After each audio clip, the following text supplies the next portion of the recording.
Life Outdoors radio show with Nate Bailey. Everything you need to know about hunting Southern Oregon. Wake the wild within. Welcome to the Life Outdoors radio show and podcast. We are clear into July now, so we really need to start talking about elk season. And of course, we're talking about archery elk season. It's coming quick, you guys, and I am, for one, excited. I hope you guys are too. July is probably the time where you really need to start getting after it. You need to get the bow out there, get shooting some arrows, and start getting some miles under your feet and get some of your cardio down, and just start looking at elk hunting in general. But before we do that, before we jump into elk hunting, in this next series, we're going to do a series all through July talking about how to bow hunt elk. And kind of the 101 is today, and then we're going to move into more and more things about how we bow hunt elk. And we've been fairly successful. If I could just get Gage to hit them, we would do a whole lot better. But we've been fairly successful over the last few years of getting into elk and getting elk called in and having pretty successful elk hunts, other than the fact of getting an arrow in one. So I think that's all changing this year. Gage is really taking it on himself to get after it and get after that bow hunt, and really toning down his shooting. And he actually went out and bought a new bow for no other reason than just trying to get the other shots off of that other bow out of his mind. But before we jump into full-fledged series here, let me tell you a little bit about the Life Outdoors. The Life Outdoors is a ministry, and we believe that if you get outside, you will, and you spend time outside, and then you start searching for the truth that the outdoors hold, that you will have no excuses not to know who God is. And that's our whole form of existence, is we want to get you outside because we know the truth will bring you into the presence of God, and it'll show you something of His Son and the creation and all that. So that's what we're trying to do with the Life Outdoors. Those of you who love the outdoors that don't really understand why you love the outdoors, I think this podcast and radio show will help you understand a little bit more about how you've been programmed. You were programmed to get out there and to be a part of this. And that's something that I think that is just as important as actually being in the outdoors themselves, is understanding why you love what you love. And really deep diving into that self-reflection, I think, is really important in life. So that's what we do at the Life Outdoors. If you want to know more about us, go over to thelifeoutdoors.org. That's the Life Outdoors with a Z on the end.org. And there's all sorts of merch over there. There are mugs. There are things that we believe will help you remind yourself of why you go into the outdoors. So with that said, let's jump right into this week's first session of elk hunting, kind of the stuff that we look at when we start really thinking about our time in the woods. One of the things that I did for years, and one of the things I think you have to do if you're gonna do any kind of elk hunting or any kind of hunting that has, you have a goal at the end of hunting, and that is to actually harvest an animal or kill an animal. But in order to do that, there's all sorts of mind frames that you have to get through, and you have to kind of decide those things up front. And part of what you do, part of the stuff that you're getting ready for and the preparations is all mind work. And so that's kind of what we're going into today, is trying to get you to think logically through your season, and then create a plan to where that plan, when things start going south, you just stick to the plan. And I think a lot of people they hit the woods just without any kind of idea of how they're going to do it. And I think with all the tools that we have in the world, we can be more strategic than that. Now, a word of caution here is this can also take away from your time in the woods as well, right? So if you're so purpose driven that you think that you know everything, all of the enjoyment and all of the things that come out of being an elk hunter come from just shooting one, you got to be careful in this too, because you can get yourself so worked up about trying to kill one that you'll kind of miss what's going on around the rest of the world. And we think here at the Life Outdoors that you are supposed to enjoy the journey as much as you enjoy the finale. And the journey, I think, a lot of times teaches you way more about life than the finale. So we don't want to try to make it to be like total focus centered on killing, right? We want you to go into it and make it a holistic thing where hunting is something that is bringing you more about life, and it's not just the kill shot, but it's the hunt, and also to where it's not so intense that you can't relax in it. Hunting should be something that you can relax. And what I mean by relax is I mean relax your soul. I'm not talking about relaxing as far as not doing work, but your soul needs some relax, or your spirit needs some relaxing. And hunting does that because it gives you that purpose of being out there. And it's like nothing else, right? The outdoors does that, period. You know, fishing does the same thing, but there's something about spending time in the backcountry chasing elk and hurting and being thirsty and sweating and all those things that bring stuff out of you that rest your soul. And so this is what we're trying to promote here at the Life Outdoors. So with that said, there's 5 things that I want to bring up to you guys that are listening now, and then we'll jump into next week. We'll do something a little bit more. We'll expand a little bit more on these, but these 5 things I think are very important for the first time elk hunter. And I'll tell you what the first 5 things are, and then we'll go back through and we'll make it through there. So if you're new into elk hunting, you really need to listen to this. If you're looking at getting into elk hunting, you really need to listen to this. But here they are. The first thing is to find elk. Second thing is to find the ground that holds elk. So what I mean by finding elk is the whole area. Is you can't hunt elk. Say you're looking for elk in a sand desert. Well, elk don't typically stay in sand deserts. So what I mean by finding elk is looking for an area that holds elk. And then find ground that holds elk is where will the elk be within that area. And then figure out the way to hunt them on that ground, because all ground's a little bit different. And then fourth is make a plan and stick to that plan. And then fifth is prepare for that plan. So this is all before elk season, right? This is all before you actually hit the woods. These are the things that you have to go through in your mind. So let's go back to finding elk. I mentioned looking for elk, right? So you wouldn't go to like New Jersey and look for elk to elk hunt. And so when I mean find elk, and we're a little bit far into the season, so you can't put in for tags. So if you're stuck to OTC, what you're looking for is you're looking for areas that hold elk, and use all of the resources that you have. The game departments tell you what units hold elk, how many elk are in the units, and it's not perfect, you guys. And understand too that we have some game units here in Oregon that have a lot of elk in them, but they don't have any place to hunt them. They have a lot of elk, but it's all private ground. So you really need to do your homework here.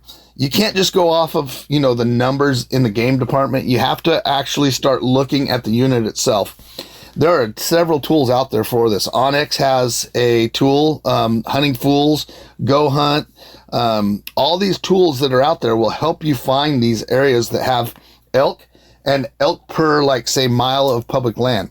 Stuff that you could actually hunt. Or maybe it's private land and you know somebody in there and you can hunt the elk in there. But you have to find huntable elk numbers.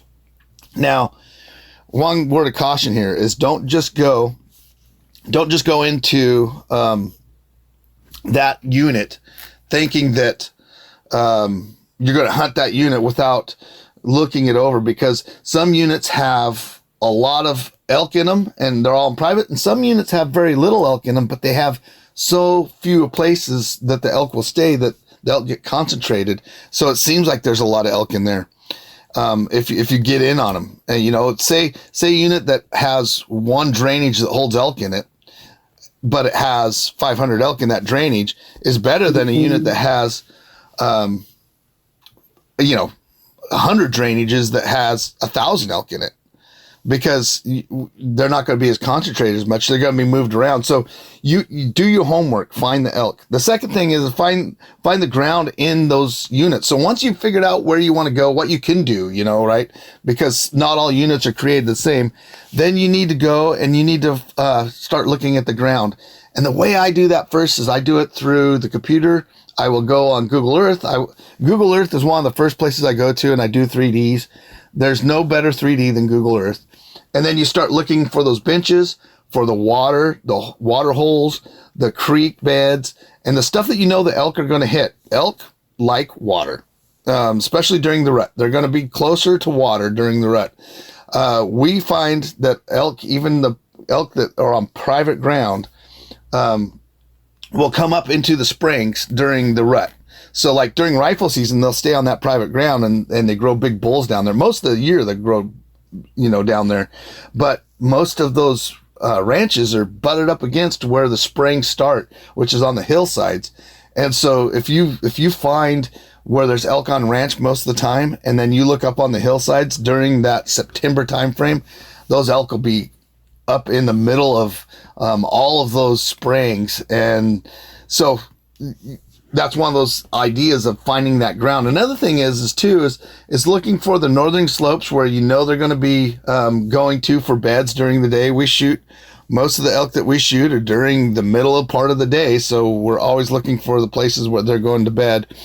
But being able to, it's like a sixth sense, and the only way that you're going to be able to do this is if you start looking at that ground now, and then hike in there, go in there, start looking at it. One of the big things that I look for when I go into a place like that is old rubs. You want to find, maybe last year's rub and older rubs than last year. If you find, we call them multi-generational rubs. If you find that in an area, you're on your way to your first elk, because they're going to be back in there. Now, granted, sometimes they're in there in October, because, on a real dry, hot year where it stays hot clear into September, a lot of times we see elk missing that first cycle of the rut. They're just lazy. And then once middle of October rolls around, they'll do the second cycle of the rut. And so sometimes those areas will shift, right? So I really look for stuff that's around a lot of water and a lot of mud and stuff like that, because those are probably the early season rut. And I don't know if everybody experiences this, but with us, we do. We experience that in the dry years, the elk rut later. In the wetter years and colder years, the elk rut earlier. And I don't know quite how to put my finger on that. It's just an observation. So with that said, figure out, find where the elk are, find your unit, find where you could get a tag, and then within that, start getting in the ground. July's a great time to do it. Just go up there, look for places that that you kind of want to check out, and get in there. Go check them out. Look for elk. A lot of times the same ground that's holding elk in July will be holding elk in September. If you find a herd of cows in a spot, you're not necessarily looking for bachelor groups of bulls because they seem to move. You're looking for herds of cows because the cows don't tend to move as much. Once the snow starts flying, they're going to move out of their areas, but they stay in the area that they're going to be probably in September. So if you find those cows, you find those herds, take down notes of where you find them and how they're moving during the summer, because they're probably going to make that same circuit during September. And then, of course, September kind of is that's that shift month. So you got to kind of be careful. You don't exactly know what they're going to do. So with that said, now, number 3, figure out the way to hunt them. And if you're thinking about this, if you start thinking about how these elk are moving, then you're now starting to figure out how to hunt these elk. And that's one of the bigger things I think that a lot of people don't understand is how to hunt the elk on the ground and to make a plan to be able to hunt them on the ground. And so we're going to pause here and we'll get back from the break and we're going to jump right back into this figuring out how to hunt them on the ground. And of course, these topics are way longer. And we're going to start making some videos to put them back out so you guys could come back into this and start looking at it. And maybe we could help you with your elk season this year, especially if you're OTC, if you're over the counter. If you didn't draw a tag, these tips will help you a ton. So when we come back, we'll continue right here. We'll figure out the way to hunt that ground. Hunting Southern Oregon. The Life Outdoors radio show on Gold Country Radio with Nate Bailey. Keep it tuned right here for more ways to perfect your craft. Coming up next, Wake the Wild Within. This is Dave. Dave makes the tastiest burritos in town. But nobody knows I exist. I'm serving culinary masterpieces to my mom and a raccoon named Dennis. Then came Jenny. Dave, have you tried radio? Radio, isn't that for traffic reports and late-night alien talk? It's also for thousands of people who don't know you exist. Huh? Yet, radio is affordable, reliable, and it works. Not instant burrito fame, but people start showing up kind of results.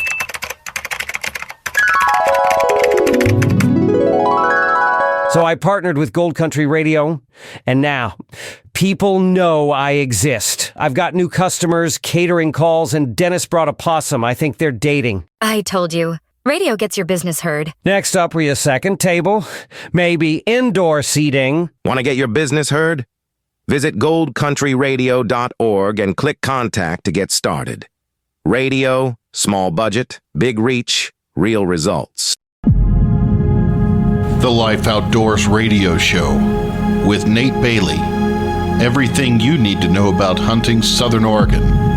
Wake the Wild Within. Hey, welcome back from the break. And before we start talking a little bit more about figuring out the way to hunt the ground, if you want to know more about elk hunting, if you want to have more insight of all kinds of hunting and why you hunt, go over to thelifeoutdoors.org, and we have all sorts of things over there. We're building a program right now where we're going to be able to help you bring hunting to your church, or to be able to bring the church to your hunting.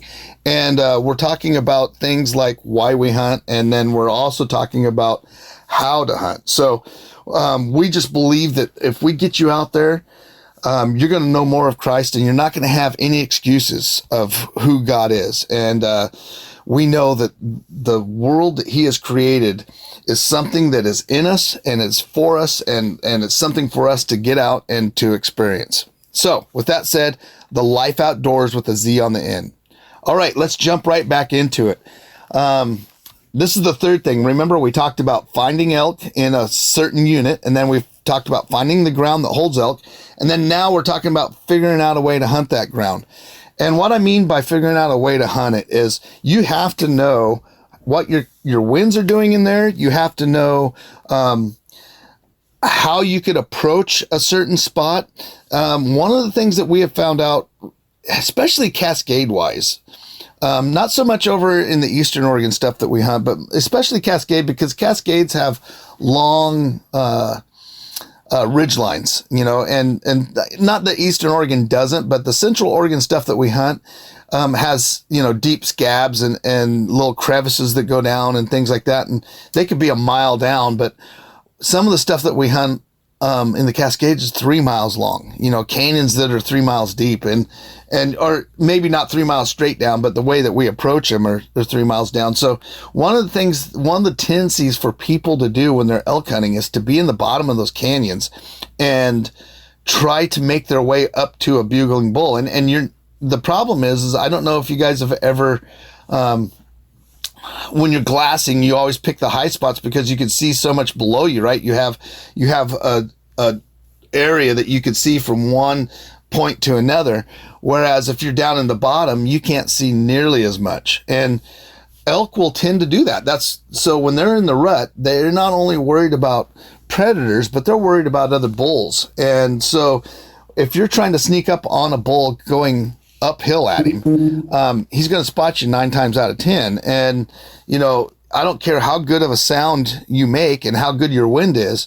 If he sees you, he's still going to be kind of a little messed up, especially if he starts understanding that you are a human, if he's not just seeing movement. Sometimes the movement helps, but the one thing that you got to figure out is how to have those ambush points and how to get to the points where you can actually ambush them and get close enough to put an arrow in one. And that's a huge thing. I think that's probably one of the hardest things. Once I've talked to a lot of elk hunters and they're like, yeah, man, I got into them. We found a good spot. We had them bugling, but we could never get close enough. They'd always catch us. You know, they would move off, or they would do this, or they'd do that. I think this is where your plan comes out, and your scouting right now has so much to do with this that you have to really put it out right now, because if you're not, if you don't have a plan on how, say, you know, a bull's going to be on this bench, maybe there's like 5 or 6 wallows there, and you go in there when the sun's starting to heat up and you notice what the wind's doing. The wind's not going to be that shifty from July to September. Of course, you know, there's a lot of variations, but like when things warm up in certain topography, you may not have as strong a wind going up when it starts warming at the bottom, or it may not settle as deep in there in July, like when you get cold air up on top that pushes it down into the canyons. But it will be pretty close to the same as directional travel. So when you go in there, these are the things that you have to take note of. And that's why I say that you got to figure out a way to hunt that ground. And the way to do it right now is right now. So when you start looking at places that you know the elk are going to hang out, they're going to hang out in the shade during the hot day. They're going to hang out where they have some feed close by. They're going to hang out, you know, when elk bed as a group, not all of them are bedding. Some of them are bedding, some of them are picking, some of them are eating. And so the cows are the ones that take them to bed, and those cows know those areas, and they've been using those areas for most of the summer. And that's a huge deal, is being able to understand that, you know, where those elk are using is probably where they're going to be using in September. All that happens that's different is now you have a bull who is chasing them and pushing them around. And a lot of people think that bull's the one that pushes the elk off, and that's not true. It's that lead cow. She's the one controlling that whole group. The bull will push them around within that vicinity, but she's the one that's moving everybody around. And a lot of times, you know, those lead cows are quite a bit older than even the big bulls. You gotta understand that, you know, in a lot of places, the lead cow could be, really old cow, really old elk. And she's been doing it for a lot longer than these bulls have been doing it.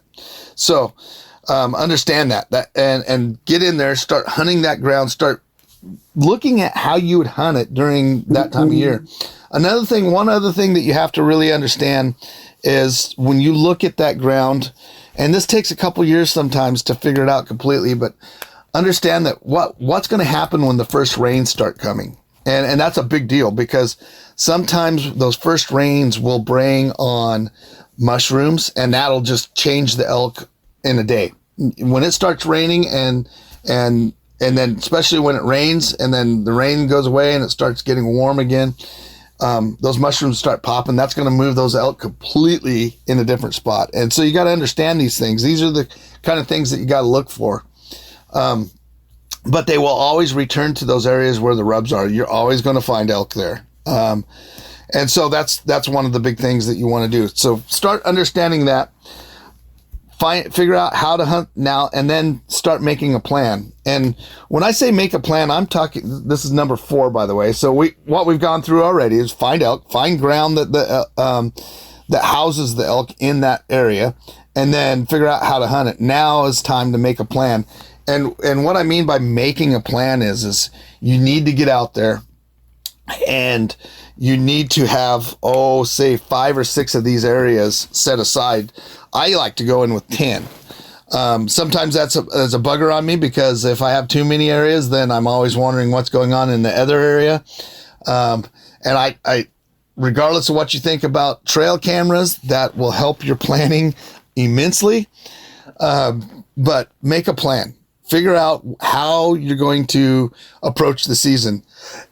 And then here's the thing, don't second guess that plan. If you've put all the time and effort into figuring this out, the only time you second guess something is if a food changes or say, pressure changes in that area, then you might have to adjust. But other than that, man, you should stick to that plan because, one, you're going to learn, right? You're going to learn so much about the plan, about elk, if you stick to that plan.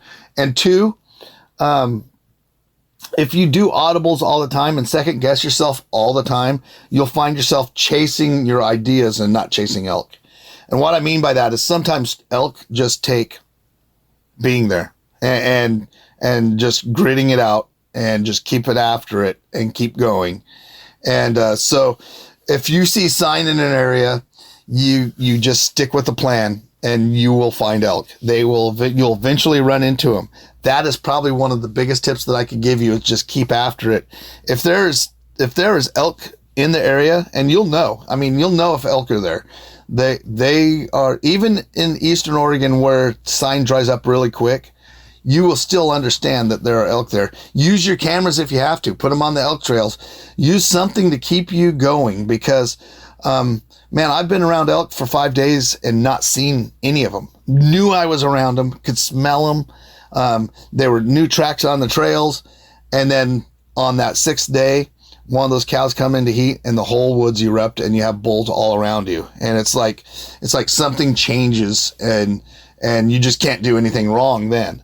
So and that's elk hunting. And one of the things too is, man, if you can take as much time as you can, because all it takes is one of those cows to shift. And the minute that happens, life just changes. We've seen it 100 times where we've been hunting, and then all of a sudden, boom! It seems like you can't do anything wrong. Every bugle you send out gets charged at, and so it's just the way it is. So, with that said, get out there, make those plans. I even have a sheet over. If you go to the lifeoutdoors.org, we have PDF forms that you can go through and you can check off. And the way that we like to do it is we like to have these spots, and we'll have those in a book. And then you check off all the things, and then you rate each spot in accordance to the other spots. And you say, well, this is plan number 1 is right here. This is where we're going first. This is where we're going second. This is where we're going third. And then you work down those plans. Now you got something at least to keep you motivated to get out there and to try. When you start second guessing yourself, that's what keeps you in camp, and that's what keeps you from killing elk. You have to keep out there and you have to keep after it. If you give up early, or I see it all the time. People are like so stoked for opening day. They get out there, it's hot, they don't see a bull. The elk are only moving at night, and they get so frustrated that by the time the elk actually start working, they're out of the woods and they're at home and talking about how bad of an elk season it is, and the elk aren't doing anything. When the matter of fact is that's just elk hunting. You just have to stay after it. Okay, so we've said find elk, find the ground that holds elk, and then figure out a way to hunt them, and then make a plan. The last thing is prepare for that plan. And what I mean by that is if you find elk in these deep holes, you better be prepared to have a good pack on you and a way to pack out of those deep holes. Or if you say you're like this year, Gage and I have started looking at putting on a lot of miles in the unit that we drew.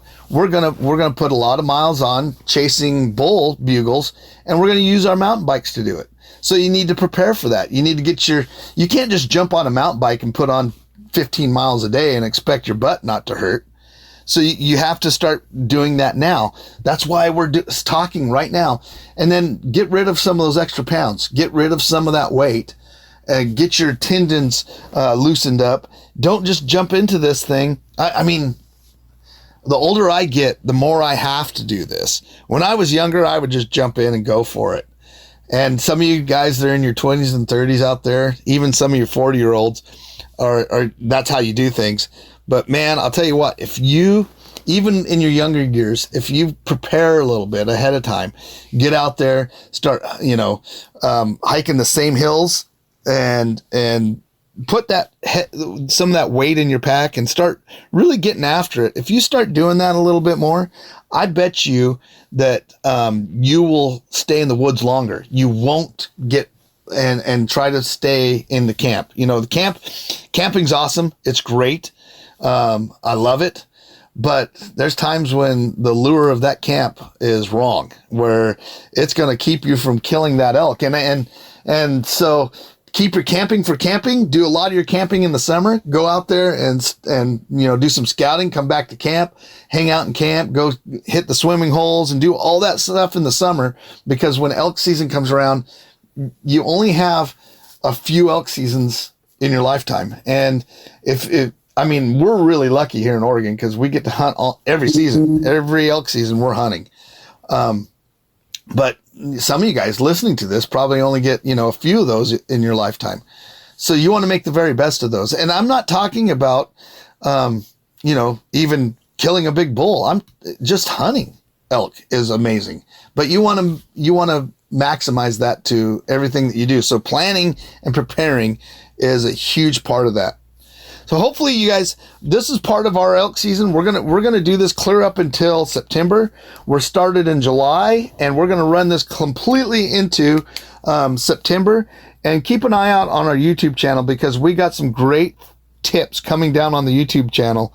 And I think you guys are going to enjoy the way that we teach this. We're going to start teaching from an elk's perspective on how to be hunted. And so from there, I think you guys will collect a lot, and hopefully this helps. Please pass this around to your buddies. If you guys got buddies that you hunt with and you guys are wanting to learn how to get into more elk, I think this will help you out. We just want you guys to stay out there and stay after it because we know that you're going to find more of yourself and more of Jesus in the outdoors. And so if we can help you stay into it, that's what we feel like we've been put on earth to do.